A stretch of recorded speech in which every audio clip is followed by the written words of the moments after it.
Так, ассаламу алейкум, витаю вас, друзья. Сегодня 31 мая 2022 года. С вами снова я, Орти Аслан, на канале Реалити в ТикТоке.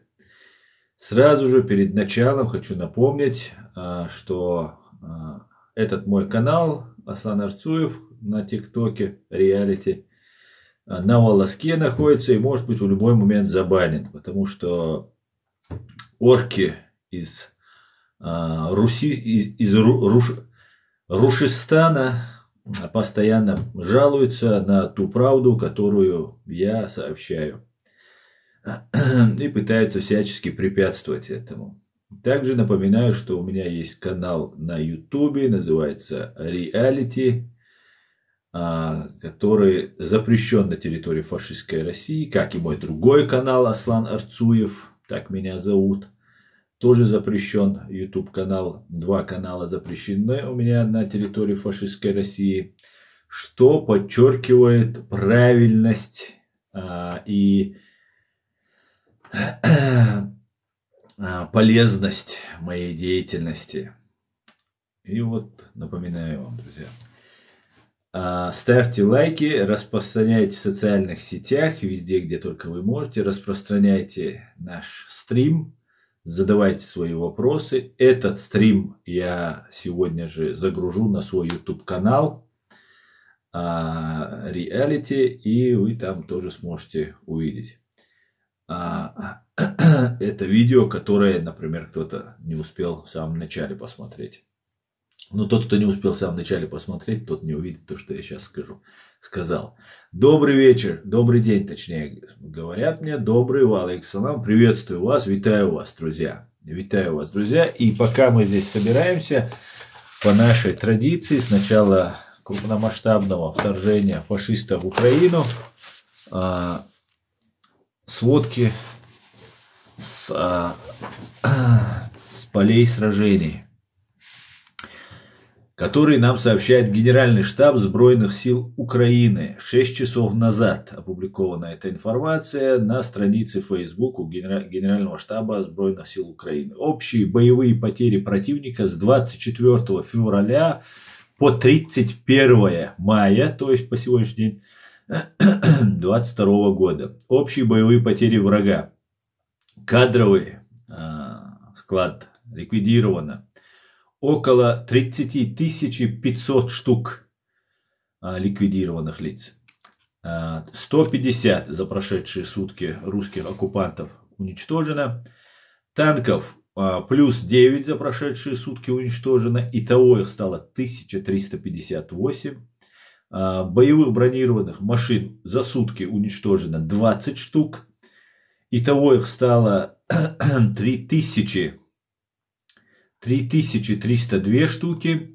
Артиллерийских систем плюс 6 за сутки уничтожено. Итого их стало 649. РСЗВ 2 штуки уничтожено. Это реактивные системы залпового огня. 207 их общее число. За сутки 2 штуки уничтожено. Так, один самолет сбит. Анти-аэркрафт 0 штук, 93 их общей стало сложности. Самолетов 208 общей сложности. За сутки один самолет сбит. Слава богу. Вертолеты, к сожалению, к большому сожалению, вертолетов не сбито ни одного. 174 вертолета общей сложности. БПЛА, беспилотно-летательные аппараты оперативно-тактического уровня. 8 штук сбито, 515 общей сложности стало. Крылатых ракет сбито 2 штуки, общей сложности 120 с начала войны крупномасштабные. Корабли и лодки, как и было, 13 штук, без изменений. Автомобильная техника и автоцистерн уничтожено 11 штук и стало 2000, общей сложности 2275 штук. Спецтехники, к сожалению, как было, так и есть 48 штук. Наибольшие потери противника наблюдается в Криворижском и Запорожском направлении.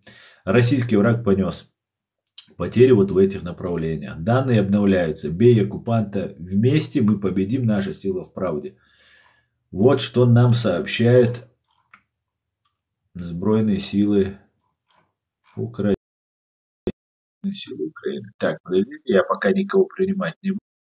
Опять же сообщаю, тот, кто хочет со мной подискутировать, в рамках приличия, конечно, именно дискутировать, не единомышленники, а именно для дискуссии, можете заходить и пообщаемся, конечно, все без мата, без оскорбления, и вы скажете свою позицию, если мы реально хотим найти точки соприкосновения, и чтобы мы не на войне, имеется в виду не в окопе, чтобы друг друга стрелять, а хотим просто аргументированно доказать. Но ведь русские фашисты говорят, что они правы в том, что они напали на суверенное независимое государство Украину. Ну, поэтому, я думаю, они должны смочь объяснить свою позицию. Ну, посмотрим. Вот как-то так. Так, далее еще сообщаю. Боевая работа. Ну, здесь фотографии от Збройных сил. Как работает батарея гаубиц М777 44-й отдельной артиллерийской бригады имени Гетмана Данила Апостола. 150-50-миллиметровая. Да, это сообщается 155-миллиметровая. Это уже те орудия, которые поставляются по ленд-лизу и иностранными государствами, которые поставляются для помощи Украины в войне против фашистской России. Так, здесь тоже, кстати, есть еще 13 минут назад закинута фотографии, уничтожена уже 21 минуту назад закинута. Разведчики ДШВ СС Украины уничтожили инженерное подразделение российских оккупантов. Ну, здесь уничтоженные оккупанты лежат. В одной из областей выполнения задач бойцы разведчики десантно-штурмовых войск Вооруженных сил Украины успешно уничтожили инженерное подразделение российских оккупантов. Продолжаем вести боевые действия, уничтожать врагов Украины. Смерть российским оккупантам. СДВГ всегда первый. Слава Украине! Служба по связям с общественностью командования десантно-штурмовых войск Збройных сил Украины. Слава Украине! Слава Збройным силам Украины! Вы лучшие парни! Так, давайте почитаем ваш комментарий. Салам, брат из Израиля. Владимир, витаю, шалом, Израиль. Слава Украине, героям. Слава, будем надеяться на улучшение. Вас всегда интересно слушать. Спасибо, сводка на сегодняшний день не очень радует. Война есть война, конечно же, это не может радовать каждый день, когда мы читаем про убитых оккупантов. Конечно же, это разрушенные дома, это разрушенные, уничтоженное имущество людей. Непосредственно, да, у русских это не происходит. Гибель, ранение мирных граждан. Ну и, конечно, гибель защитников Украины. К большому сожалению, это война. Война, которую начали не украинцы. Война, которую не хотели украинцы. Они делали все. Они не верили до конца, что даже после того, как там Крым отжали, часть Донецка, Луганска отжали, украинцы не верили, не хотели верить. Вот, я видел видео, как один мужчина с Харькова, который переехал во Львов, по-моему, он был во Львове, где он говорит, я до конца не верил, что русские нас будут бомбить. Да, говорит, ну, я топил за русский мир, он говорит. И говорит, а когда вы поверили? Когда начали сбрасывать бомбы на Харьков, вот тогда он поверил. К большому сожалению, вот такое вот у людей отношение. Им кажется, что мы их обманываем, им кажется, что мы хотим что-то им какую-то гадость сделать, мы там чего-то от них хотим. Нет, ни украинцы, ни мы, чеченцы, никогда ничего не хотели от русских, от России. Мы хотели просто жить без них. Мы не хотим быть рабами.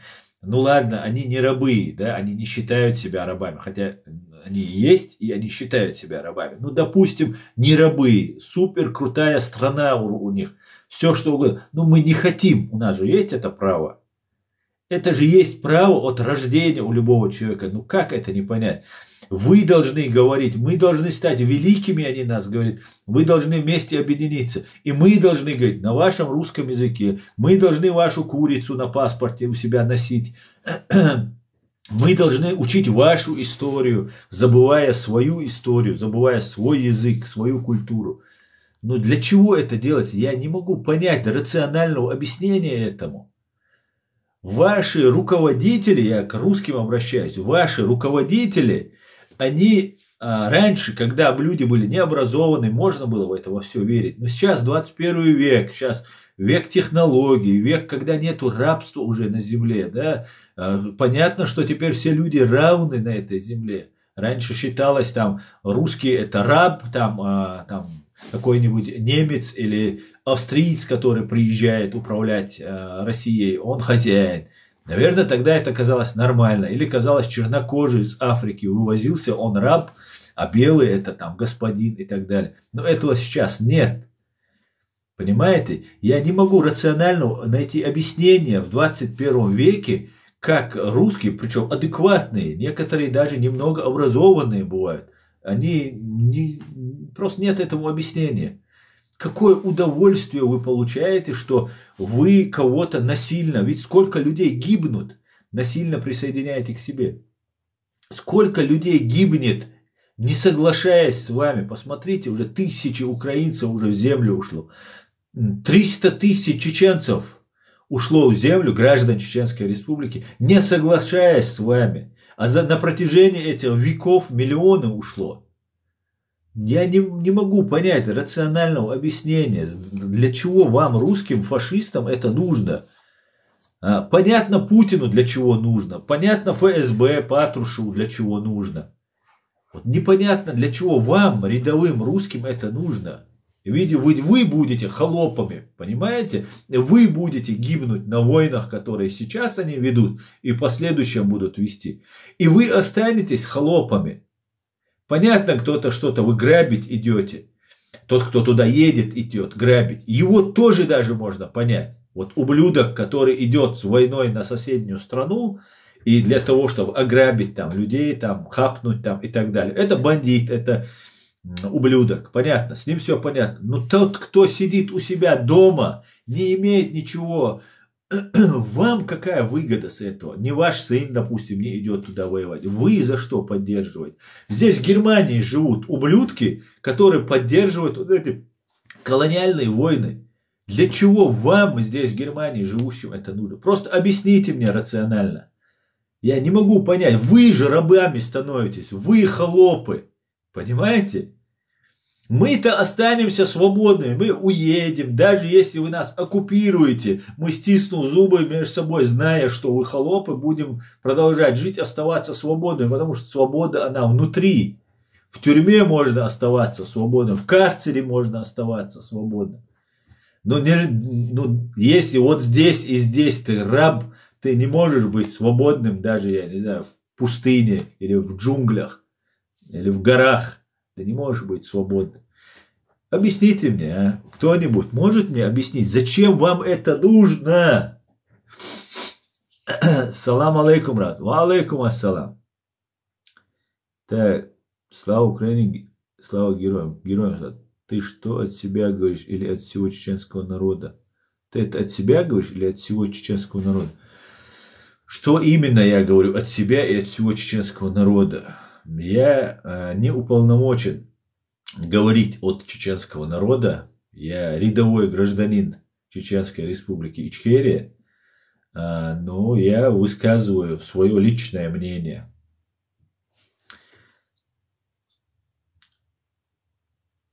Ассалам алейкум, господин Аслан, сенатор Дудаева. Алейкум ассалам, сенатор. Украина или Россия?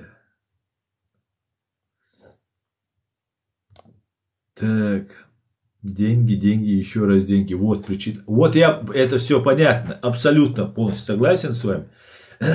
Понятно, что за деньги идут. Поэтому я говорю, я даже могу объяснить тех, кто идет воевать непосредственно сам. Ну, там использованы унитазы, там, ну, еще разные вещи, которые они там воруют, да, там, вплоть там женских разных принадлежностей. Это их еще можно понять. Я не понимаю тех, кто сидит дома и сам не имеет ничего, кроме величия России. Которое, оно величие заканчивается, как только он уходит в подъезд. Когда он смотрит у себя в телевизоре, оно у него величие. А как только в подъезд зашел, все, а там Обама уже. И все, вот тебе здрасте. Так. А ты его высказывает, сидя, где, машалла, дал эту бойлауша, масера бойлвай, дал эту совош.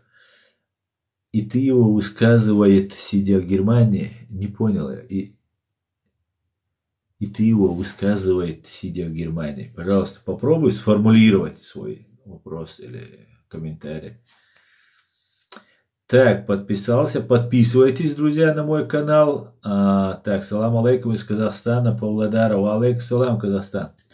Так, друзья, распространяйте наш стрим в социальных сетях, привлекайте как можно больше зрителей, ставьте лайки и пишите ваши комментарии, друзья. Пишите ваши комментарии. Если кто есть оппонировать, кадыровец, например, да, кадыровцы здесь есть. Давай, где вы, кадыровцы? Вы тут комментарии такие злобные, дерзкие пишете. Объясните свою позицию. Да? Давайте на русском, я понимаю, не всем удается говорить по-русски, но постарайтесь поговорить по-русски, кто хочет, если есть желание. Можно и не по-русски поговорить. Да? Правда, сегодня стрим по-русски, поэтому желательно, чтобы мы по-русски поговорили. Также я призываю к диалогу или к дискуссии русских, проживающих тут в Германии. Давайте, вы же тут ходите, тут флагами машете, советскими флагами машете, что-то еще повторить хотите и так далее. Давайте, покажите. Ведущий, вы из Казахстана родились? Нет, я родился в городе Грозном. В Казахстане родился мой отец. Привет из Грузии. Амарджоба Геннатваля.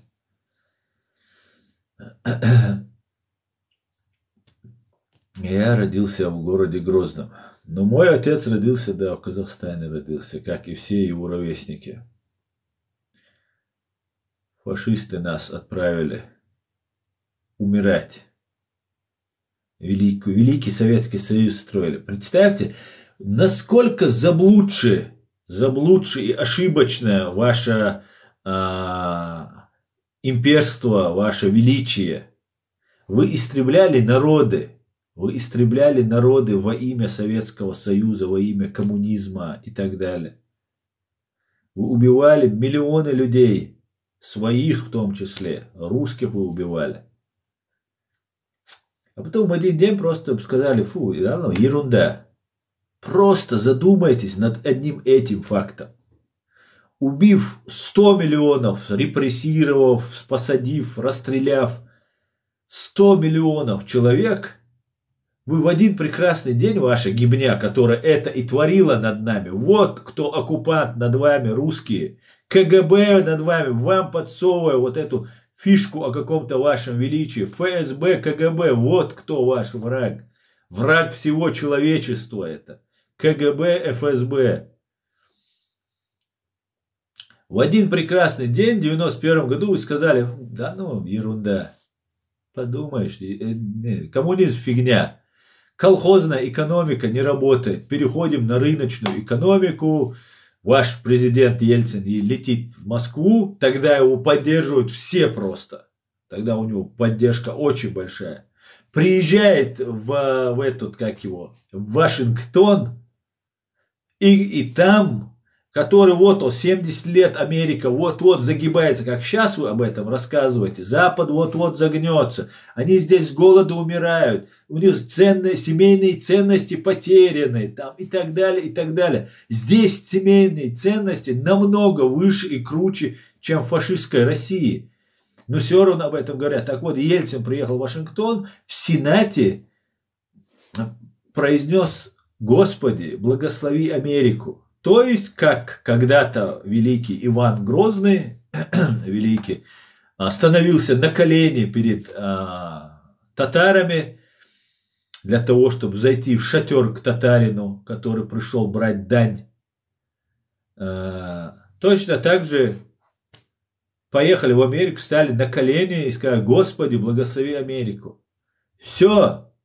И не было убитых 100 миллионов. Вы даже не извинились за это. Как будто, ну это же не мы, вы говорите. Это не мы, это он Сталин делал, это он там кто-то делал. Доносы Сталин, наверное, писал. И сейчас потом вы скажете: это Путин с Патрушевым виноваты. Нет, это КГБ виноваты. И вы, как молчаливые соучастники, в этом виноваты.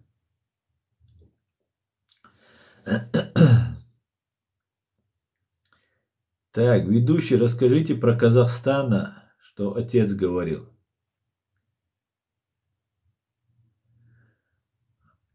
Так, отец много что говорил. Много что говорил про Казахстан. Самые тяжелые времена связаны с Казахстаном. Было трудно. Сейчас просто это отдельная тема, которую нужно. И непосредственно они это должны рассказывать. Те, кто там были. Было трудно. Было трудно. Трудно не то слово просто. Так, Монтана 77 КГБ ТО. Так, Баркалон, Монтана. Твердон, боже. Так, входит в топ. Итак, зрители Монтана входят. Ну что, нету здесь смельчаков, который хотел бы поговорить. Кепку мне подогнал. Интересно, эта кепка потом будет на записи?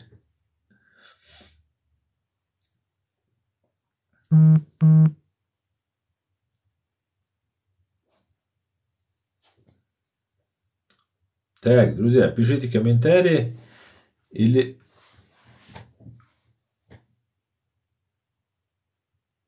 Дион. Или не пишите комментарии, да.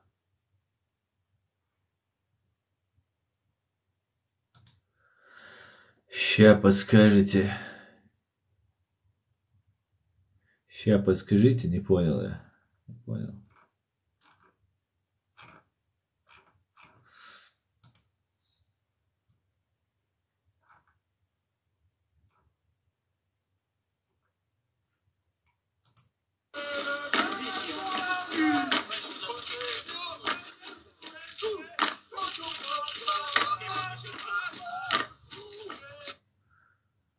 Так, ща подскажете.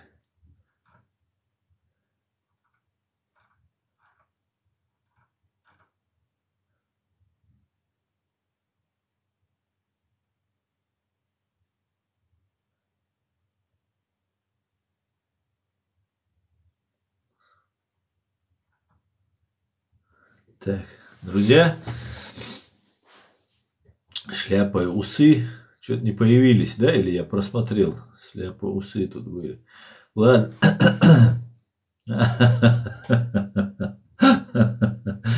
Точно, да. Вот, шляпа и усы, точно. Так, друзья, пишите комментарии, распространяйте наш стрим в социальных сетях, везде распространяйте.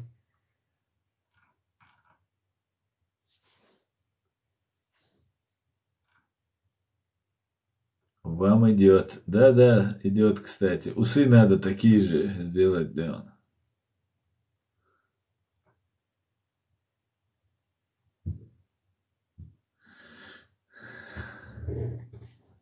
Так, Аслан, шляп, дик Марьетовига. Да, им досвид может. Ты кто уж, да и на глушь башен. Да, очень, да. Вам идет. Ассаламу алейкум, Ичкерия, Борс, Босс. Алейкум ассалам, Ичкерия. Так, Глок. Глок нам зашел, да. Так-то у меня есть моя шляпа, да. Соломенная, правда, не такая крутая, как та, да. Вот так вот, да.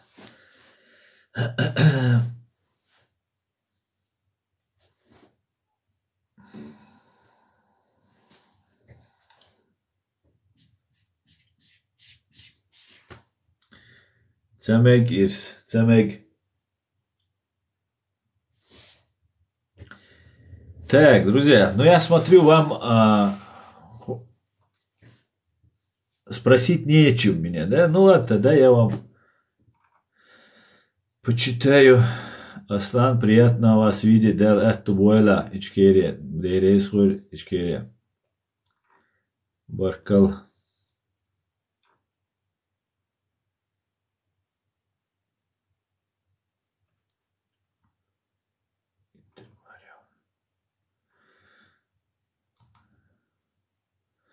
Давайте я вам сейчас дам послушать террориста Гиркина.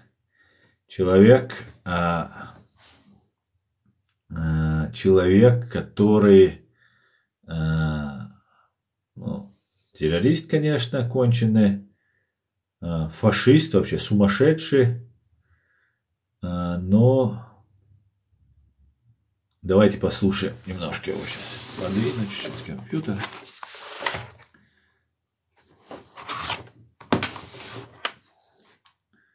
Так, звук полный. Насколько считаете вероятным занять Украиной всей территории ДНР и ЛДНР по итогу войны, при условии, что все будет идти теми же рельсами, что и сейчас? Пойдут ли они на Крым в случае военного поражения РФ? Я тут живу, и очень не хотелось бы превращения моего региона в один большой Мариуполь. Если Российская Федерация начнет терпеть поражение в войне, то украинские войска пойдут не только на Крым. Они пойдут и на Ростов, и на Кубань, и везде, куда, насколько у них хватит сил и возможностей. Да. Тактические поражения возможны уже от Украины, к сожалению, уже сейчас. Это война, а не сафари, как там говорят некоторые так называемые эксперты, типа Ростика Ищенко, которые рассказывают о том, что наши бойцы нормально переводят там в компост врага, при этом, как бы, видимо, сами никаких потерь не несут. Естественно, я даже нет ни малейшего сомнения в том, что противник в случае нанесения поражения российской армии будет наступать и на Донбасс, и на Крым, и везде. Не будет никакого перемирия, будет война. Единственное, когда Украина может пойти на перемирие, это если ей опять потребуется передышка, то есть она потерпит новые тяжелые поражения. Вот ради передышки они могут пойти на краткосрочные перемирия для того, чтобы восстановить свои силы и еще немножечко подержать перед кремлевскими то ли дураками, то ли вредителями, то ли в одном флаконе морковку договорника. Короче говоря, все плохо у них. Так, а никто не заставлял, если честно. Так, ассаламу алейкум, алейкум ассалам. Кто он? Кто он? Ты имеешь в виду вот Гиркин? Гиркин это террорист, русский террорист, фашист, полковник КГБ, ФСБ, который был одним из зачинщиков этой войны. Слава Украине! Героям слава! Героям слава! Так, далее пойдемте.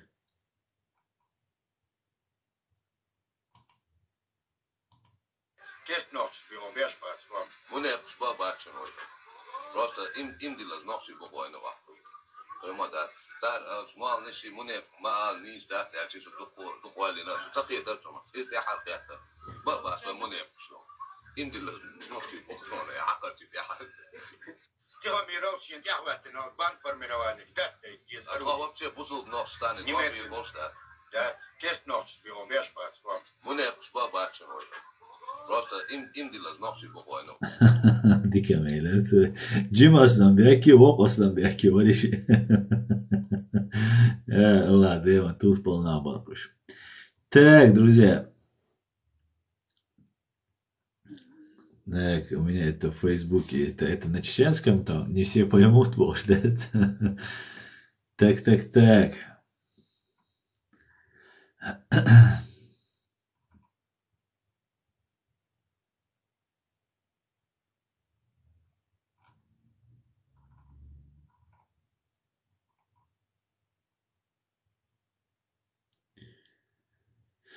Нравится, не нравится, империя развалится. Дай бог, друзья, дай бог, конечно, развалится, куда он денется с подводной лодки, да. Конечно, развалится. Так.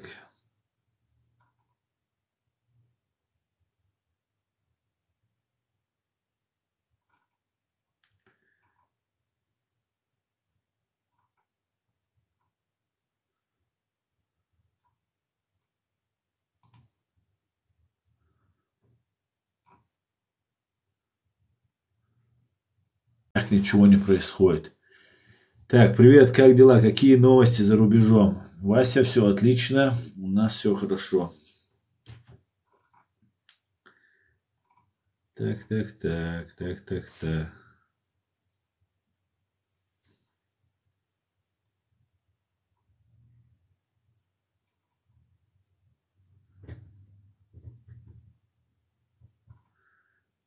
Короче говоря, мощная ракетная система залпового огня американская поставляется в нашу Украину. Супер просто, супер.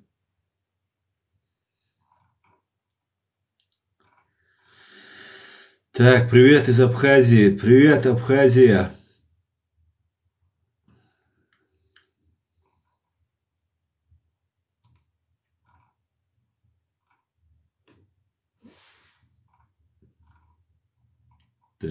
Так.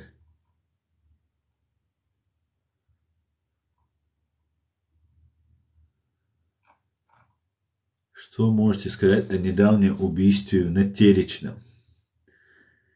Монтана, но я об этом делал отдельное видео, у меня здесь есть на канале это видео.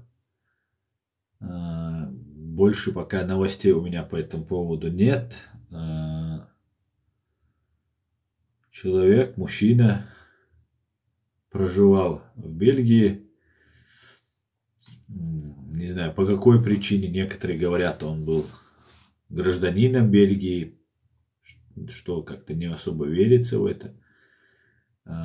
Уехал и жил в Чечне, хотя, конечно, возможно, и жил, и был гражданином Бельгии тоже. Уехал к себе на родину, и ему человек, по фотографиям убитый человек, с бородой большой, такой, с побритыми усами, ну как, сейчас это модно. Но человек, видимо, не просто по моде носил эту бороду, а реально был религиозным человеком. И вот ему предложили поехать воевать. Сейчас насильно чеченцев пытаются отправить воевать в Украину. Он, видимо, отказался и высказал свое мнение. Завязалась перепалка, и он был убит, к большому сожалению. Так. Мне сундук какой-то подарили. Выбрать. Вы получили 2 монеты. Так.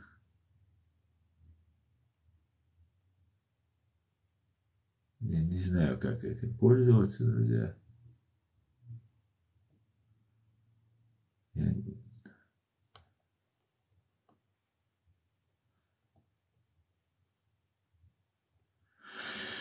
Так, был убит, я об этом делал видео. Так, я просто изучаю пока это. Здравствуйте, вам из Днепра, Black Panther. Здравствуйте, здравствуйте, витаю вас, Днепр. Ассаламу алейкум, Саваш. Рамзан Кадыров является даджалом нашего времени. Нет, не является даджалом. Даджал слишком громко. Это слуга даджала. Это не такой. Самый большой враг человечества, не просто чеченцев, и украинцев, и грузин, и сирийцев. Это только за последнее время, которые на своем личном опыте узнали, что это враги человечества. А так, в принципе, всего человечества и человечного это банда ФСБ, КГБ. Лично Путин и Патрушев. Вот это фашистская банда КГБ, ФСБ, которая уже творит зло. Ну, давайте посмотрим, что говорит Лика. Здравствуйте. Здравствуйте. Здравствуйте. Поиграем? Поиграем? У меня очень серьезный стрим вообще-то. А что, все уже не будете со мной играть? Если серьезный. Нет, я не знаю, как в это играть. Что это такое? В смысле, ни разу не батлились? Нет, не батался. У вас уже вот 6 очков, у меня 9. У нас, у кого больше, тот и выигрывает. А откуда эти очки набираются? А вам подписчики кидают. Или подарки, или лайки. У вас 26 человек на эфире, вы сильный соперник. Ага. Эрхан, данкишон. Командор, привет. Ребяточки, мой сильный соперник, у него 26 человек на эфире. А как вас зовут? Оля. Оля вас зовут.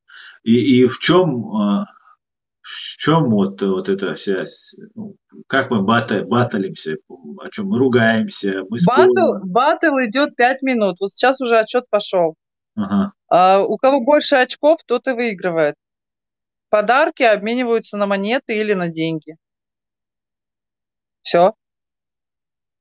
Ага, ну а в чем заключается наш батл? Мы должны боксировать. Вы должны выиграть. Мы можем просто молчать, и нам кто-то будет просто ставить лайки, и уже мы выиграли, получается? Ну, можете помолчать. Давайте, вот уже вам сколько, у вас уже сколько очков? А у меня 7 выигранных игр, 7 винов. Я проигрываю. И вот это еще 3 минуты будет продолжаться. А вы скажите, вы за Путина? Давайте, раз мы уже встретились. Нет, давайте политику не будем здесь вмешивать. Это такая платформа развлекательная, здесь политика вообще ни к чему. Странно. Ну нет, просто это же президент России, вы просто его поддерживаете или нет? Это же просто вопрос. Но я не хочу об этом разговаривать. Зачем мне здесь эта информация? Я здесь развлекаюсь, и у меня здесь друзья, подписчики мои, поэтому я не хочу вмешивать это вообще, политику точно в это. И вообще за это могут заблокировать, Аслан, если честно. Что? За что? Ну, за то, что мы тут такие беседы ведем. За что? Если я спросил за Путина или нет, за это можно заблокировать? Рхан, данкишон. Ужас. Ясно. Просто надо молчать. Ну, это такая глупая игра, конечно. Ну, не знаю, почему. Можете разговаривать. О, видите, сколько у вас очков уже? Ну, чуть-чуть, да. Ребятки, хильфы. Хильфы. 2 минуты, 2 минуты. Да, 2 минуты осталось. А вы в Германии, да, находитесь, Оля? Это тоже секрет. Понятно. Это секрет, это от кого секрет? От меня или тут нельзя это произнести? От всех. Конечно, мы же на весь мир здесь. Нас смотрит весь мир. Зачем информация? Это личная конфиденциальная информация. Ну, такая глупая игра, извиняюсь, конечно. Просто ничего не делаешь, сидишь и рассчитываешь, что кто-то что-то подарит. Это не столько, мне кажется, игра, сколько выклянчивание у зрителей подарков. Почему выклянчивание? Зрители сами дарят вам подарки, если вы ему как-то нравитесь. Ну, если вообще и общение ваше его привлекает, и вообще как человек. А здесь много можно друзей завести, общаться. Да, у Здесь не меня... глупая игра, я считаю. Не, ну, в чем-то же должна она заключаться, а не что какие-то люди зашли и вот набросали нам подарков. Ну, вы зайдите в настройки TikTok, там вся информация написана. Просто все. А легче же спросить, чем Все, что сидеть, вас интересует. читать, искать, раз вы уже тут профессиональный боец с 7 победами.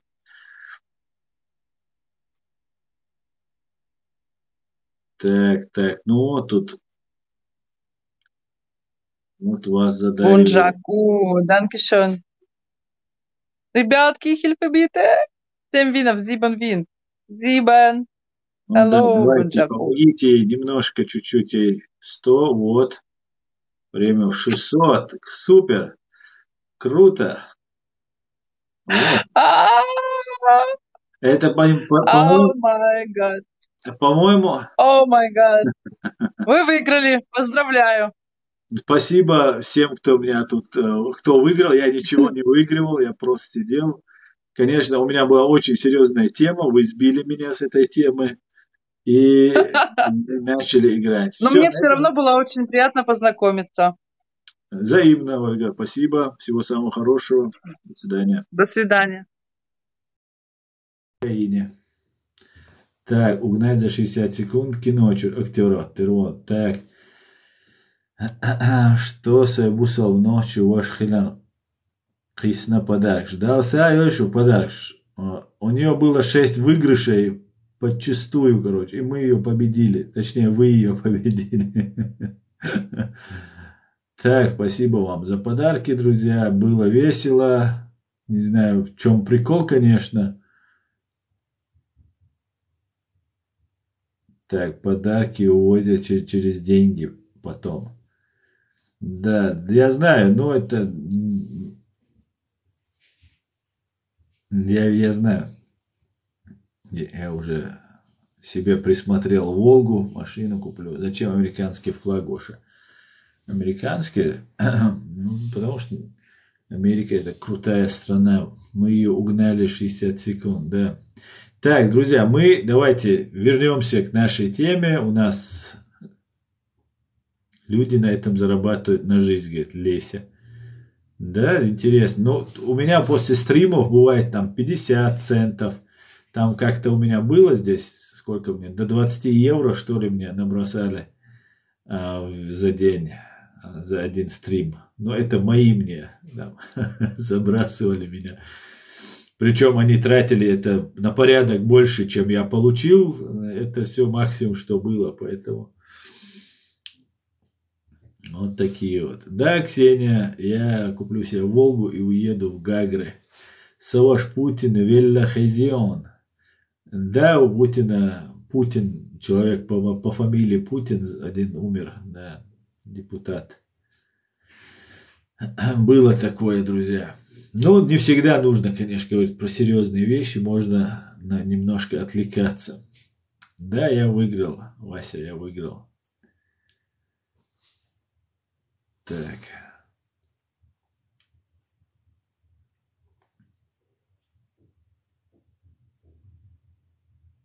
Можно с тобой, говорит Ураган? Конечно, можно.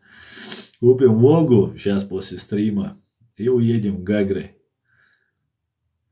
Поздравляю, спасибо. Друзья, распространяйте наш стрим в социальных сетях, среди своих друзей. Ставьте лайки и задавайте ваши вопросы, если есть они у вас. Так. Буду ждать тебя в Гагре. Да, Вась. Скоро приеду.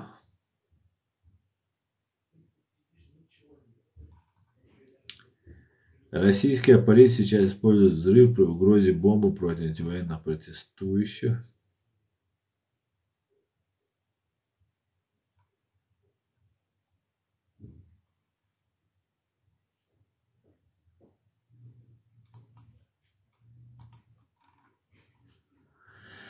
Ассаламу алейкум, Раду алейкум. Задаю тебе, но не отвечаешь. Ну, задай, я, может, не видел какой-то там. Привет, всем свободным ночам. Приветствую, Грузия. Ассаламу алейкум, вы в Америке живете? Нет, я живу в Германии. Як вы относитесь до войны в Украине? Я категорически, конечно, отрицательно отношусь к войне. Это моя основная тема, и из-за чего я стал публичным человеком. Именно эта война, которую ведет фашистская Россия против Украины, конечно же. Я прилагаю все усилия по информационному освещению этой войны и действий фашистов против свободной Украины. Ассаламу алейкум, ассама шуойло, дал мула, все будет очки, дал мула, юзер, дал мула.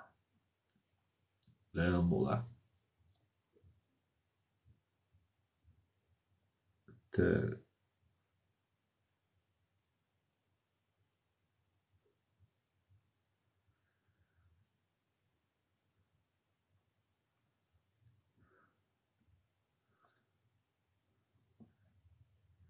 Я просто не знаю, я опять этот сундук открыл, его нужно открывать или не нужно. Мокшал мою, келумаду, и все отлично. Мокшал дикю. Так, ассаламу алейкум. Ва алейкум ассалам. Привет из Грузии. Приветствую, Грузия. Амар Джоба Генацуале.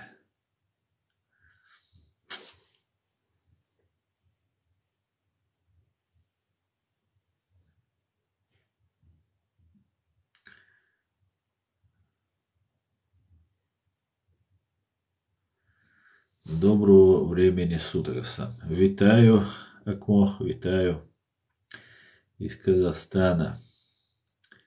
Алга, Казахстан. Так, друзья, видимо, это время такое. Ты мой вопрос не видишь? Не вижу я твой вопрос. Какой? Задай его. Где он, твой вопрос? Ты можешь писать не вопрос не видишь, а снова написать свой вопрос. Привет всем.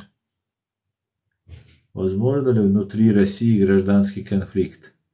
Конечно, возможен. Конечно, возможен, но для этого нужно способствовать этому. Способствовать.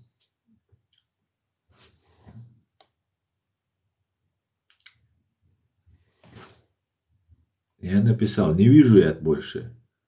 3 раза ты написал. 3 раза вот я вижу, написал, вижу, а вот вопрос не вижу. Почему его нельзя было просто, чем 3 раза писать, уже 3 раза просто вопрос написал бы и все. Поделился вашей трансляцией. Отлично, ураган. Делись.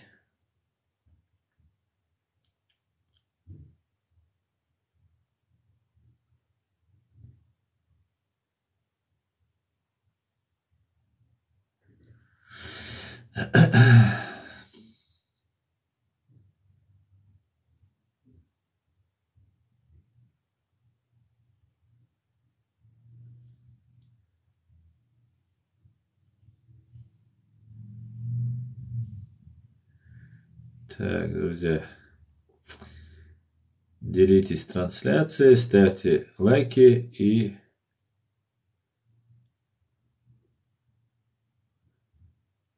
задавайте ваши вопросы. Так, ну смотрите, друзья, я смотрю, вы очень неактивны сегодня.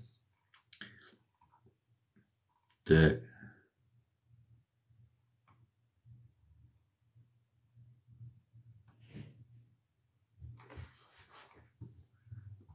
Асан, когда мы вернем Ичкерию? США невыгодно распад России. Да, я думаю, в какой-то степени, да, это так. Асан, когда мы вернем Ичкерию? Когда мы объединимся в единый кулак. Кто войну в Украине выиграет? Украина выиграет войну. А мы вернем Ичкерию, когда мы объединимся в кулак, когда мы очистимся от агентуры, которая среди нас есть, очистимся от подлецов и мерзавцев, которые среди нас есть. Да, если ты хочешь изменить свое положение, как говорится, ты должен начать себя измениться сам, если хочешь изменить свое положение. Вот тогда мы освободимся. Когда это произойдет? Это может произойти в этом году, это может произойти в следующем году, это может произойти через 10 лет. Но для нас не имеет значения. Мы, которые боремся за свои права, за свою свободу, не должны обращать внимание ни на какие препятствия. Главное у тебя в душе и в голове должно быть, что мы свободные граждане чеченского государства Ичкерии. И все. Украина признает суверенитет Чечни, когда это будет. Я не знаю, признает она или нет, но если бы она признала бы, у меня бы было бы еще лучше отношение к руководству Украины. В Украине оно у меня и так хорошее и будет хорошим, к народу Украины. А вот к руководству и к власти Украины оно у меня еще лучше стало бы. Было бы очень правильно, если бы. Сейчас это как никогда правильно было бы со стороны Украины, которая наносит сокрушительные удары по фашистской России. Было бы очень круто, если бы Украина сейчас признала. Я об этом с первых дней войны сказал украинцам, обратился и к Зеленскому. Давайте, если вы признаете Чеченскую республику, меня гражданином Чеченской республики Ичкерия, то есть Ичкерию как государство, то записывайте меня в ряды. Но меня не признал Владимир Александрович гражданином Ичкерии, но все равно я в рядах защитников Украины стою с 2014 года и продолжаю и буду им оставаться до победы Украины. Для меня всю жизнь была и будет Ичкерия. Далмула, ислам чечен. Так, вот к нам начали ватники подтягиваться. Я вижу вот то, что ты сейчас пишешь. Вы мои комментарии видите, ты пишешь. Вот этот комментарий я вижу. Другого комментария я твой не вижу.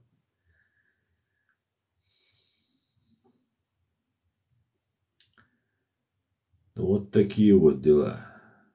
Украинско-российская война. Ну, украинско-российская или русско-украинская. Раз русские напали, наверное, надо вперед поставить тогда русских. И называется русско-украинская война. Просто некоторые украинцы называют нашу войну по русской, по пропаганде русской, чеченская война, чеченская кампания и так далее. Нет, это русско-чеченская война, и это русская пропаганда называть это чеченскую войну. Поэтому вы тоже должны это понимать. Это знаете как? Русские хотят сказать, что не существует украинского государства и говорят на Украину. Тот же Ходор, который льет слезы там и так далее. Я не понимаю, поверите вы этим ублюдкам или не поверите. Но они всячески пытаются, спасибо всем за подарки, друзья, всячески пытаются сказать, подчеркнуть, что не существует украинского государства. Точно так же они пытаются подчеркнуть, что чеченцы не воевали против России. Чеченцы воевали между собой. Это гражданская война, они говорят, была. Ну, сейчас как в Украине они то же самое говорят. Неважно, какие они приводят доводы, какие абсурдными они не были, главное высказать эти доводы. Главное что-то вот болтать, ну и против болтать того, что им говорят. Также они называют чеченской войной, представляя нас как бы гражданской войной, и русские просто пришли, этих дикарей разняли, которые там между собой там сражались. А дикари, одна сторона дикарей – это действующие агенты или действующие сотрудники или действующие агенты КГБ, ФСБ, ФСК, тогда это еще тоже было, и которые на зарплате у русских, и которых как кот наплакал там 2,5 человека. Остальных они болванят просто людей, играют на чувствах. Вот сейчас я это понимаю, как это происходит. Раньше, когда русские террористы обзывали Дудаева там всеми там плохими вещами, которыми только можно обозвать, люди велись на это, рассказывали, а те представлялись, вот это так называемая оппозиция. Ведь не было такого, что россияне против Дудаева. Автурханов, кстати говоря, знаете, был такой оппозиционер у нас, так называемый, Умар Автурханов, мент, советский мент, который именно на Автурханова была сделана ставка, был чеченский диссидент Абдурахман Автарханов.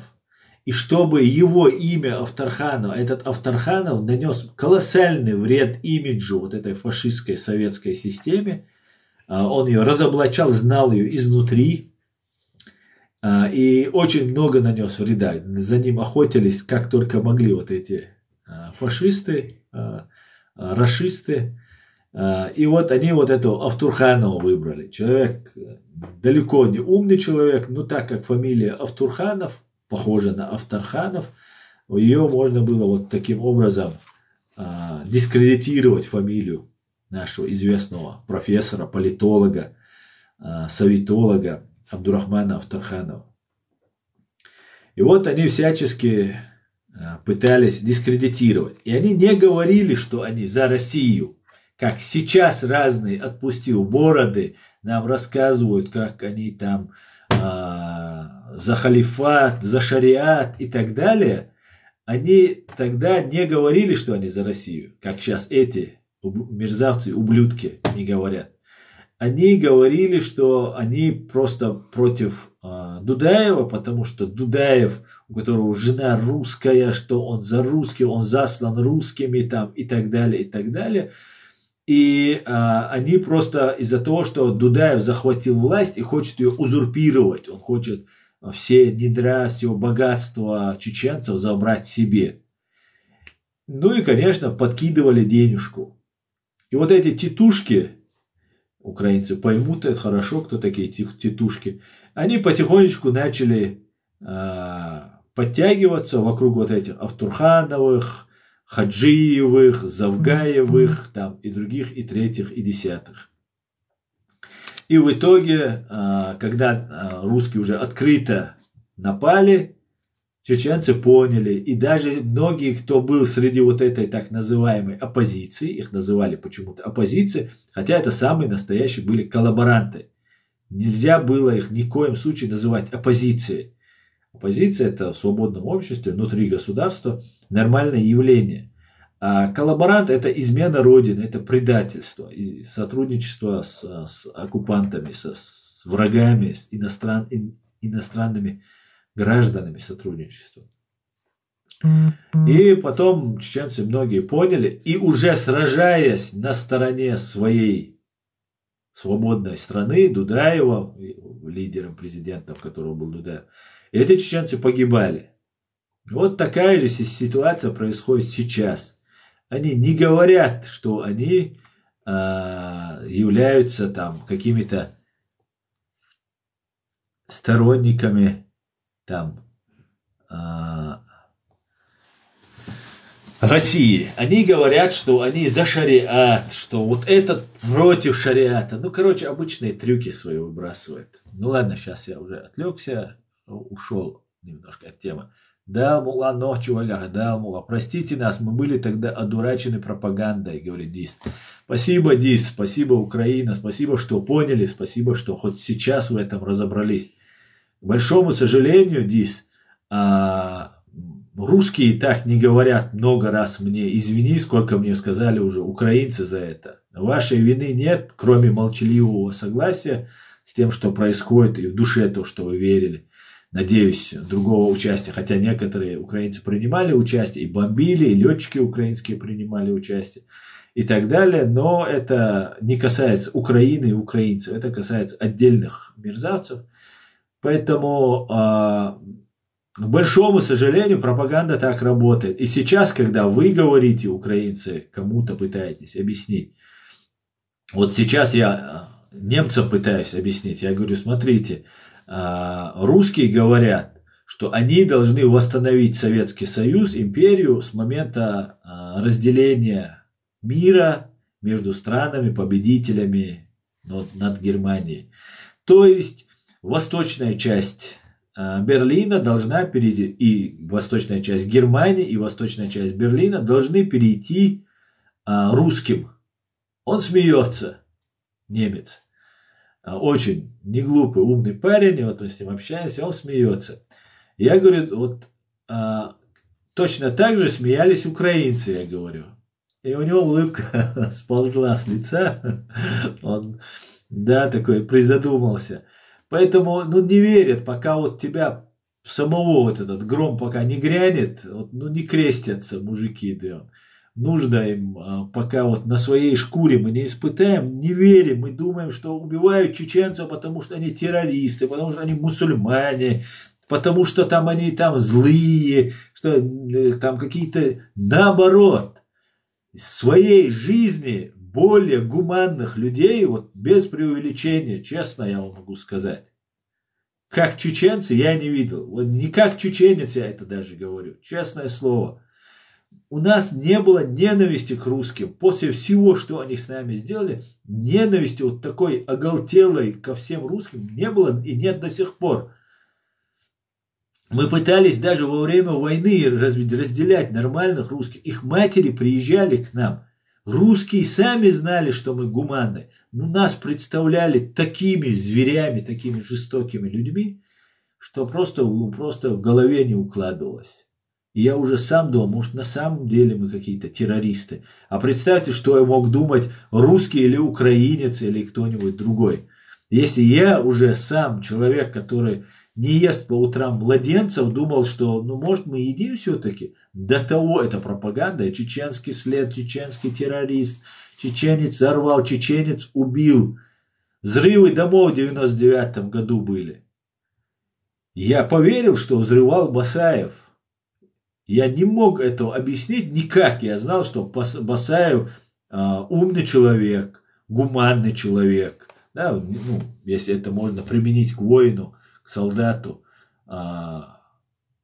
И когда были взрывы домов, первое время я не мог, конечно. Я знал, что русские... При этом я знал, что русская пропаганда все время врет. Представьте, как она работает. Я был молодым человеком. И возникало такое ощущение, что вот взрывают, там, приводятся такие маленькие детали, которые, просто 100% указывают, что это делал Басаев. И был такой Измайлов, он есть такой Кац. У вас украинцы его тоже поддерживать начали, такой есть в Новой газете. Новая газета это ФСБшная газета. Украинцы, запомните, не верьте никому, ни Измайлову не верьте, ни Муратову не верьте, ни этому Кацу не верьте. Это лживые подонки и ублюдки. Я их изучаю, и эту новую газету, и всю российскую вот эту прессу, всю свою сознательную жизнь. Не верьте. Этот Кац и этот Измайлов, сейчас они новую, Кац вытащил, Измайлов его вытягивает. Этот Измайлов очень много говорил хорошо о чеченцах. Чеченцы, он ездил обменами пленных, занимался. А пленные украинцы, вы сейчас хорошо это знаете, как происходит пленными. Вы захватываете русских оккупантов в плен, а они захватывают мирных граждан на любом блокпосту. И потом их пытают, и сломанных, переломанных вам отдают в обмен на своих вот этих вояк плена. Причем вы их не бьете, вы гуманны, вы соблюдаете международное право в соответствии со всеми нормами, вы к ним относитесь. А вам отдают избитых мирных граждан, гражданских вам отдают, простых. которые потом умирают. Избитые, переломанные, почки, все отбито и так далее, и так далее. Так было. И неоднократно это так было. И вот этот Измайлов обменом плена занимался. И он так хорошо это говорил. А я такой наивный молодой человек, который верил этому. И начинаются взрывы домов в Москве. Я думаю, нет, не Басаев. Не может быть Басаев вначале. Потом и так, и сяк это показывается. И потом Басаев в Дагестан зашел. Это еще в прошлом стриме я это все рассказывал, как это все было. Басаев туда зашел. Потом взрывы в Москве. Потом Буйнакск. Потом Москва. Потом Волгодонск. Рядом с атомной электростанцией. Ну вот это все. А ты все это пытаешься штудировать, проверять. И мало было, кстати говоря, с нашей стороны, с чеченской стороны, разоблачения вот именно вот этих взрывов. Почему-то и все начали как-то обходить эту тему. И вот я не верю, что взрывы домов делает Басаев. И Измайлов, которому я верю, приводит человека и рассказывает, что это русский парень, который состоял в банде Басаева, как они рассказывают, которому приказано было взрывать дома в Москве. И вот тут я каюсь, я поймался на лжи, поверил. И я тогда думал, неужели Басаев это мог сделать? Я так разочаровался в Басаеве. Я подумал, я поверил, человек живой сидит, он рассказывает. Измайлов за несколько лет, за сколько я за ними следил, никогда не врал. Всегда он честно, он с чеченцами на переговорах присутствует, обмен. А это все, оказывается, были постановы. Измайлов это ублюдок конченый. И Муратов, которому сейчас Нобелевскую премию мира дали, конченый ублюдок и имперец. И их задача, чтобы Россия победила в войне сейчас против Украины. Все остальное это блеф, сказки, отвлечение внимания. И вот таким образом привели человека, вот этот Измайлов, который курирует Каца. Этот Измайлов нам показал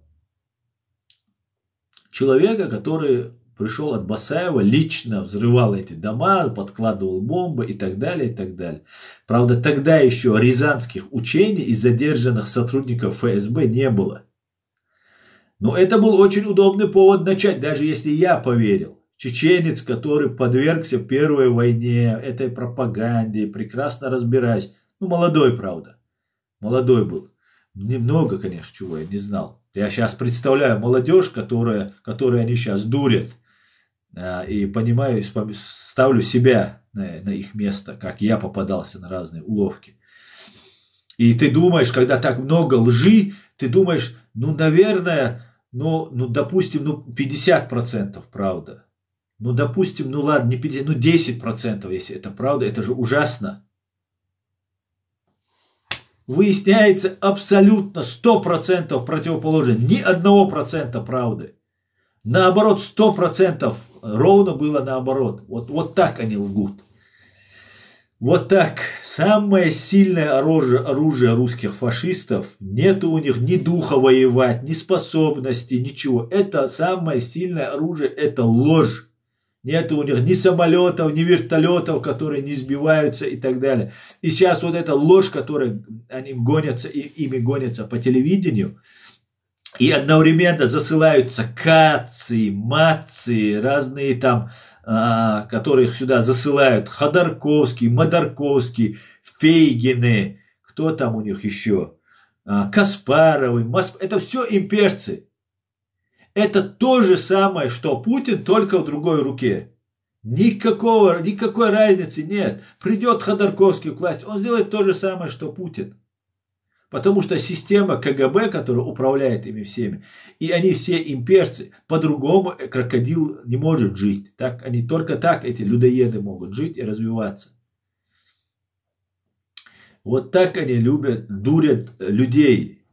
И я, начиная с вашего извинения перед нами, низкий вам поклон, благодарю за то, что вы так пишете, спасибо всем украинцам. Но вашей вины в этом нет. Вашей вины в этом нет. Виноваты в этом русские фашисты, русские имперцы. И им придет конец. Если мы осознаем, если мы поймем все, если мы объединимся, не делясь ни на национальности, ни на религии, ни на что, только на добро и зло. Мы должны находиться на стороне добра, на стороне света. Вот тогда мы сможем одолеть. И у русских все плохо. В Украине у них все отвратительно. Очень все плохо. Так плохо, как вот сейчас украинцам тяжело. Гибнут люди, огромные потери несутся, материальные, моральные, физические. Все это происходит. У них во 100 крат, в 1000 крат все плохо. Месяц, если еще Украина простоит. И даже, знаете, не столько, сколько простоите, сколько как вы простоите. С высоко поднятой головой. Как говорил Джохар Дудаев, драться на смерть, не обращая внимания ни на что. И морально мы их духом выиграли. У нас не было даже близко того, что есть сейчас у вас. Близко даже, рядом. Да, никаких орудий, никакой политической, информационной, никакой поддержки не было. Да, нам помогали. И разные энтузиасты помогали. Помогали люди, которые видели нашу искреннюю желание, борьбу на искреннее желание бороться, несмотря ни на что, абсолютно с превосходящими силами противника.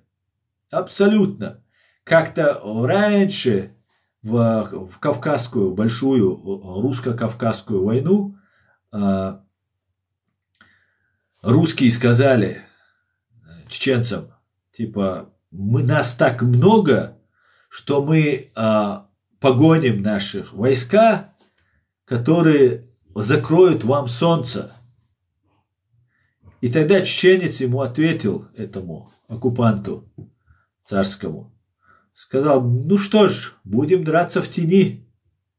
Вот что нужно украинцам. У вас есть все, и дух у вас есть, и сила есть, и правда, это самое главное. И дух, и сила появляется только там, где есть правда. И весь мир за вас, и мы за вас, все за вас. И вы выстоите. Нисколько я в этом не сомневаюсь. Нисколько я никого не успокаиваю, никому не поднимаю дух. Клянусь. Я абсолютно просто убежден в этом. Так же, как я убежден, что я сижу вот сейчас перед камерой и вам это говорю, как что на мне очки. Это факт, который произойдет. И в первую очередь вы воевали, вы проигрывали, много воевали, переносили тяжести, страшные тяготы переносили. И может показать, что это может быть очередной проигрыш, очередная попытка украинцев получить государственность и проиграть и так далее. Но нет, есть другая ситуация. Теперь мир изменился. Англосаксы, которые за последние 100 лет не проигрывали ни одной войны, никому и никогда за последние 100 лет, они сейчас целиком за вас. И если мы сможем, и вы сможете, и мы сможем сохранить с ними хорошие отношения, это они делают не столько ради вас, а ради себя. В первую очередь. Все делают ради себя. И я это делаю, и вы это делаете, и англичане, и американцы это делают ради себя. Если вы выстоите, то цивилизация англосаксонская, которая вот так принципиально за вас встала, в том числе, я уверен, это заслуга и Джохара Дудаева, и всех нас, всех чеченцев, которые вас в этом поддерживали, чтобы за вас вот так мир встал. По факту Западу, англосаксонской цивилизации, придется уступить какой-то бензоколонке, воришкам, гибнюкам, да, мощная спецслужба, которая многих тут коррумпировала в Европе. им придется уступить место загнивающей фашистской России. А я считаю, что англосаксонская цивилизация, она только-только на подъеме. Только-только на подъеме. Она еще американская, английская, она еще о себе заявит не одно столетие. И вот у нас есть такой уникальный шанс. У вас, украинцы, есть. И, соответственно, и у нас, у чеченцев он есть. Получить свою свободу. И я в этом абсолютно убежден. И это именно то, о чем говорил Джохар Дудаев. Слова которого мне тоже вселяют еще больше уверенности. Что солнце свободы для нас, для чеченцев, зайдет со стороны Украины. Это значит, что Украина выстоит. И мы, чеченцы, должны сделать все, чтобы помочь ей выстоять, этой Украине. Как и весь мир это должен сделать. Как-то так. Знаете, еще, тоже я очень такое интересное наблюдение у меня было. 95-6 год, буквально за несколько месяцев до гибели, Джохару Дудаеву говорят, вот он свое вот это знаменитое в Украине интервью, где он говорит, что еще бойня будет в Крыму, что русские с украинцами схлестнутся на непримиримых позициях друг с другом, как сейчас это происходит, да? Более 30 тысяч уже уничтожено оккупантов, огромное количество тысяч убито украинцев и защитников, и граждан. Это уже непримиримые позиции, далеко и 15 тысяч убито за 8 лет до начала вот этого крупного масштабного вторжения украинцев убито. Большие потери уже несутся. И Джохар говорит, что воюющая, ему говорят, может, чеченцам не стоит сопротивляться, это уже в другом интервью ему говорят. Он говорит, нет, чеченцы должны драться, вот так сжимая кулаки до хруста, драться на смерть. Вот, должны драться, он говорит, чеченцы. Смотрите, если солнце свободы у человека, один и тот же человек это говорит, если солнце свободы зайдет со стороны Украины, а война в Украине еще не началась, и говорит, что после Чечни будет война в Украине, и он говорит, что чеченцы должны продолжать борьбу, разве это только украинская борьба тогда получается? Ведь он давал время украинцам взрастить новое молодое поколение. Вот у меня на YouTube-канале реалити, вот я загрузил азовца, молодого украинца, который отвечает на вопросы. Ну, максимум 25 лет ему. Это потолок ему там 25. Послушайте, что он говорит, как он отвечает на вопросы уже в плену из Азовстали. Вот Джохар Дудаев, как человек мыслящий, глобально понимал, что мы друг другу даем время. Мы своими жизнями, чеченский народ, давал время взрастить свободное поколение украинцев. Точно так же сейчас русские, захватив нашу территорию и навязывая нам вот этот путь Ахмада, путь предателя, путь Ленина, который они нам навязывали всегда, пытаются взрастить новое поколение, которое сейчас к вам посылают воевать. Но чеченцы не ведутся на это, поверьте. Та пропаганда, которая ведется, она не работает против чеченцев в полном объеме. Вот как нужно нам сражаться. Не смотреть, ты украинец, я чеченец, ты там христианин, я мусульманин. Есть зло. И ценой своей жизни Джохар отдал жизни своего народа, свою собственную жизнь. Он мог сказать, давайте, русские, мы договоримся. И я гарантирую, через месяц или год уже было бы нападение на Украину. В 96-м году было бы нападение на Украину, на Грузию и так далее. Нужно было время дать. Нужно было дать время взрастить украинцев, вырастить свободных, которые не знают, что такое вот эта фашистская Россия и так далее. Вот как думают люди, которые имеют стратегическое мышление, глобальное мышление. И так должны все мы думать. А нас пытаются разделить: ты там мусульманин, ты христианин, ты там иудей, ты там буддист, ты там каратист и так далее. Потом уже между нами нас делят. Ты там радикальный, ты там не радикальный, ты ваххабист, ты суфист, ты каратист. И многие ведутся. А главный враг Лубянка, ФСБ, КГБ в лице имперской идеи прячутся вот за этими нашими разногласиями. Все будет Ичкерия, и слава Украине, друзья. Все обязательно мы победим. Обязательно. Обязательно привлечем уголовной ответственности военные и политические силы фашистской России. Делмула. Так. Ассалам алейкум, дальсиду альдерис, ва алейкум ассалам. Мне кажется, или сейчас все идет на истощение России? Да, идет работа на истощение России. Истощение. Россия будет истощена. Ни в коем случае сейчас нельзя вести переговоры.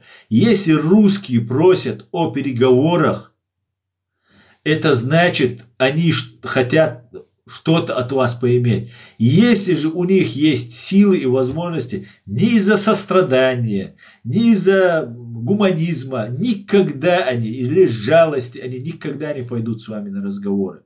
Или это в разведывательных целях ведутся эти переговоры, или это готовится какая-то очередная подлость. Ни в коем случае никак нельзя с ними договариваться, пока полностью территория Украины не будет освобождена. Как говорил Джохар Дудаев, на территории Чеченской Республики Ичкерия останутся двух видов оккупанты. Те, кто в гробу, и кто ляжет в гроб. Точно так же можно сказать в отношении Украины. Те, кто ляжет, вот этот мешок для мусора, или уже лежит в этот мешок для мусора. Других на территории оккупантов, на территории Украины не должно быть и не будет. Да, мула. Как и где я хранить, думаю, документ житель Ичкерии была провозглашена Исламским Эмиратом Грузии? Я не понял вопроса. Так, где хранится трактат о независимости Ичкерии? Какой трактат? У нас есть конституция. О каких трактатах говорит? Такой президент, как Джохар, да, был самым умным и мужественным. Да, именно так. Ичкерияц бош был на нохчи бац хилищац, иншаллах. Нохчиву, абсолютно с тобой согласен. Пожалуйста, нохчиву. И 95 тадахка ходухлаг. Изгаз кшелой номер и массерга олшонсо. Но оцагич тадахка. Ассалам алейкум ахи Мухаммад. Ва алейкум ассалам бруда. Дал аттубойл. Ишана осту баркал. Вы из какого города Германии? Город Гамбург. Ассалам алейкум из Киева. Ва алейкум ассалам. Киев. Мой брат был до конца за чеченца. Он служил в Чечне и знал этот народ. Спасибо. Аслан далси дуэла массира дуэла далси ложь и сплетни. Да. Ассалам алейкум темлой. Ва алейкум салам шудеда. Авенио. Вот, делитесь трансляции. И грузинский легион там. Да, конечно, и грузины несут потери, значит, воюют. Да, Украина и грузины воюют. Аслан, хуйцани связи, уэл эту буй цанна эо. Бу, напиши мне. У меня под каждым видео на YouTube канале Reality есть e-mail мой и есть координаты. Можете здесь, как хотите, пишите. Там можно связаться. Я не тебе пишу. Документы о суверенитете Ичкерии. Где они? В ООН лежат наши все документы. И у нас есть. Ассаламу алейкум. Алейкум ассалам. Ва алейкум ассаламу дику. Да, было такое про Джохар, что война с Украиной и Россией будет. Слава Украине от 35-й. Героям слава. И 35-й слава. Так, спасибо за подарки, друзья. Правильно говорит Дудаев. особо зверски освободил 10 тысяч женщин, его лозунг, помнишь? Дудаев особо зверски освободил 10 тысяч женщин и его лозунг. Не помню, о чем ты говоришь. Великая Ичкерия, не рассказывай того, чего ты не знаешь. Очень хорошо знаю. Ничего не рассказал того, чего я не знал. А ты что знаешь? Да будет проклята эта Россия. Аминь. В отличие вот от этого пропагандиста, вот они вонзят нож в спину. Никаких переговоров с кем? С убогим трупом. Согласен, русский солдат, иди домой, в Украине водки нет. Россия была раз и будет всю жизнь. Нет, друзья, я пока комментарий. Опять затянуть. Россия не собирается с вами переговоры вести. Россия не то, что не только собирается, Россия уже начала говорить, а если еще немножко, Россия будет на коленях умолять Украину вести переговоры. Россия будет умолять, чтобы дать ей уйти с Украины.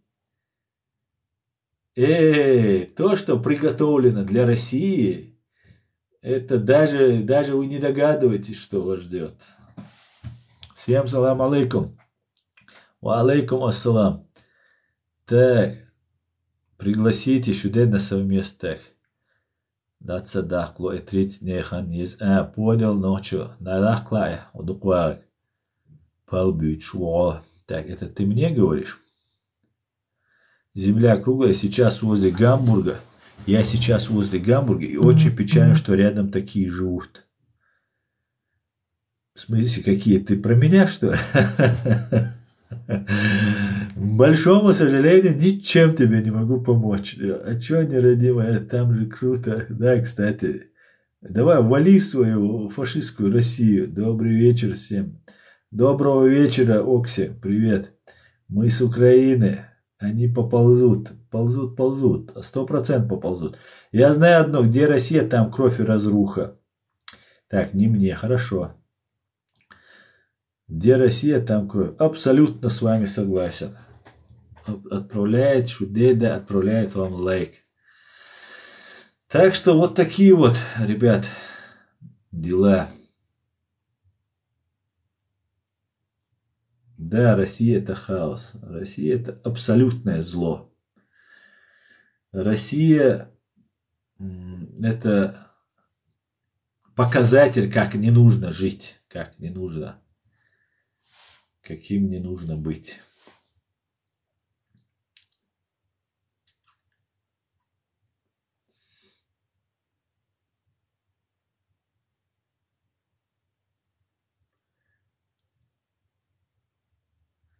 Так, Шудеда поделился трансляцией. Делитесь трансляцией, пишите ваши комментарии, друзья.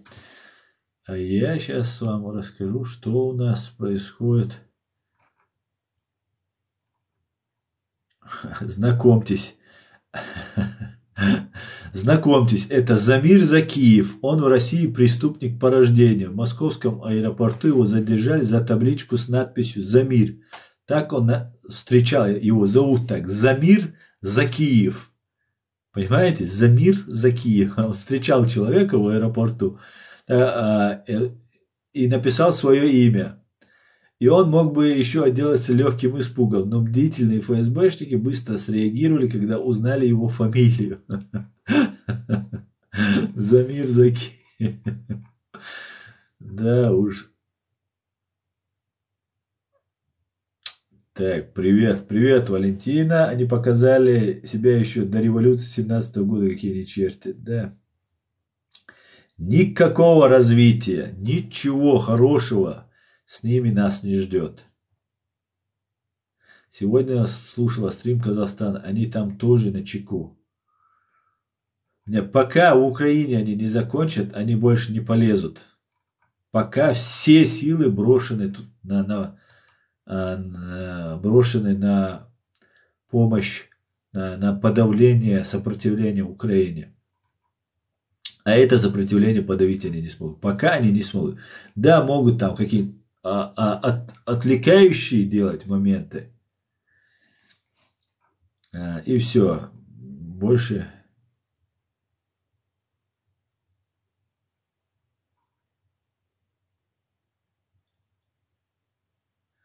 Мало Россия сделала всем добра. Россия добра не знаю, зла она сделала так много, что просто мало не покажется никому. Очень жаль, что у нас в Украине есть предатель. Очень жаль, что они вообще есть, Оксана.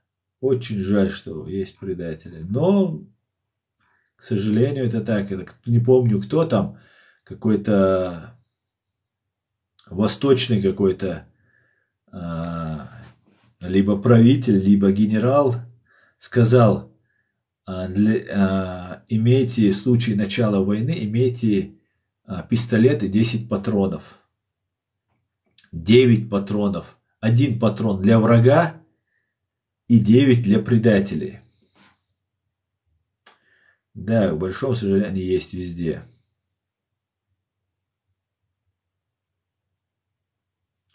Пользователь Хадейна 95 подписался. 95 Тадак, а так у тебя прикольный ник. Шаббат шалом, Гарри.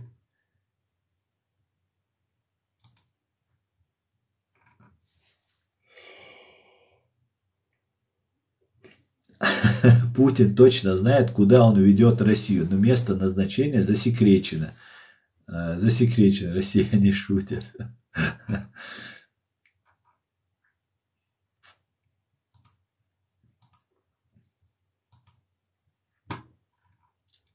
Так, да. Братва собирается. Так они везде. Так. Очень жаль, что нас есть предать, да. Братва собирает, да, собирается. Так.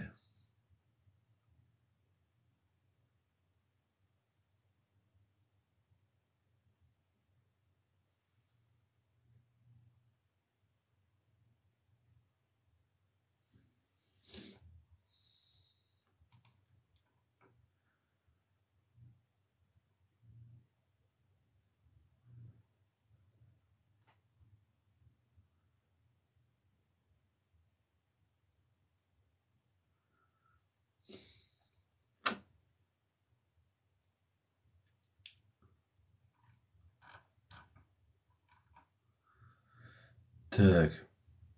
Наэра пропустил с какого города в Германии? Я с Гамбурга. Дис, я тоже с Гамбурга. Город Гамбург. Город Гамбург.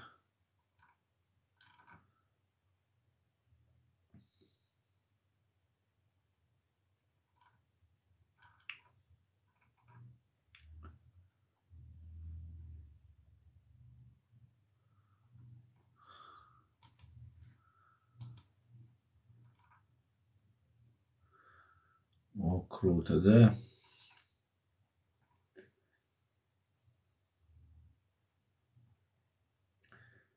Так, сенатор к нам вернулся.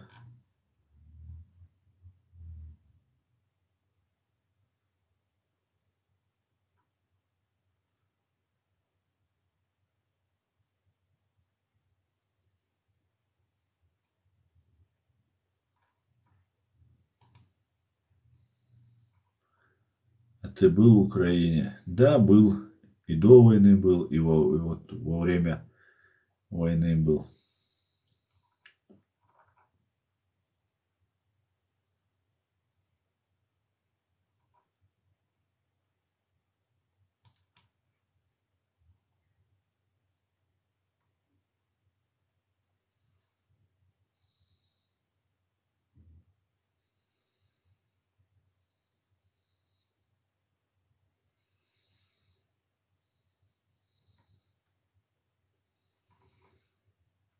Хорошего эфира, хорошего и всем хорошего вечера. Спасибо, Окси. Вот вопрос пропустил. Так, как ты относишься к... Почему вы не на родине? Я не буду комментировать этого человека, которого вы спросили. Я раньше относился, топил, но я разочарован, Бион.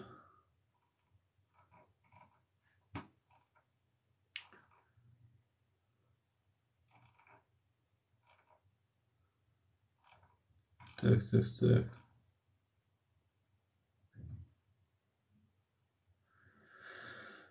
Купил, откуда флаги набрал? Купил флаги, купил.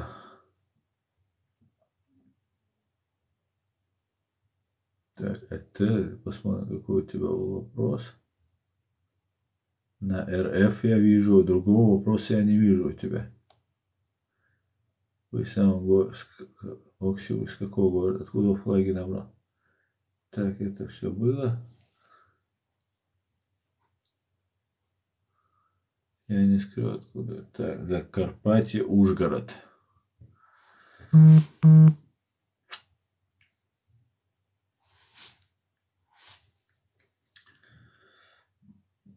Я сам Шахтерской, Донецкой области. Звать меня Игорь. Очень приятно, Игорь.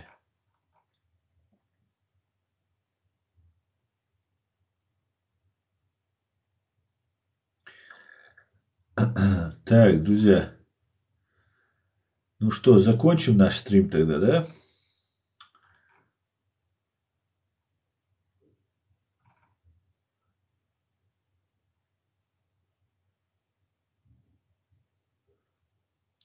Отключили украинскую мобильную связь Мелитополем, Херсоном, Бердянском. Вот что нам пишут.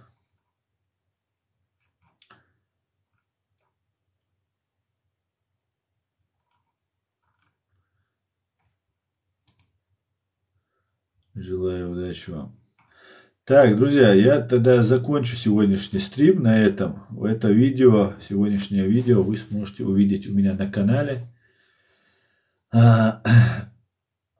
Аслан, тут чаще делай стримы. На канале у меня в Ютубе, в реалити, на канале реалити вы можете увидеть.